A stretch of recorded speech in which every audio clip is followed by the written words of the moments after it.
एक गांव में सेठ हरिराम नाम के एक धनी और प्रतिष्ठित व्यापारी रहते थे। उनके 4 बेटे थे।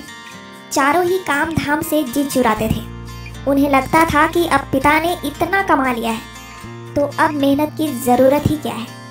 एक दिन सेठ जी को अपने अंतिम समय का आभास हुआ तो उन्होंने अपने बेटों को पास बुलाया और कहा, देखो बेटे, अब मैं जा रहा हूँ, लेकिन जाते जाते तुम्हें एक महत्वपूर्ण बात समझाना चाहता हूँ। बेटों ने कहा, हाँ जी पिताजी, जरूर समझाइए, हम आपकी आज्ञा का अवश्य पालन करेंगे।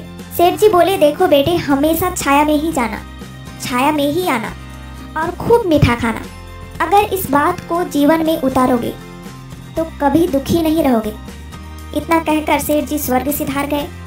अब वे चारों जहाँ भी जाते बड़े बड़े छाते लेकर चलते, धूप की एक किरण भी अपने ऊपर नहीं पड़ने देते और मिठाई की दुकान तो मानो उनका दूसरा घर बन गई। रसगुल्ले, जलेबी, लड्डू, पेड़ा दिन रात यही खाते रहते। शुरुआत में तो मज़ा आया, लेकिन धीरे धीरे पिता की जमा की हुई दौलत खत्म होने लगी। ना तो कोई काम धंधा बचा, ना कोई सम्मान। अब खाने के भी मोहताज होने लगे। एक दिन सेठ जी के पुराने मित्र उनके घर उनके बेटों से मिलने आए।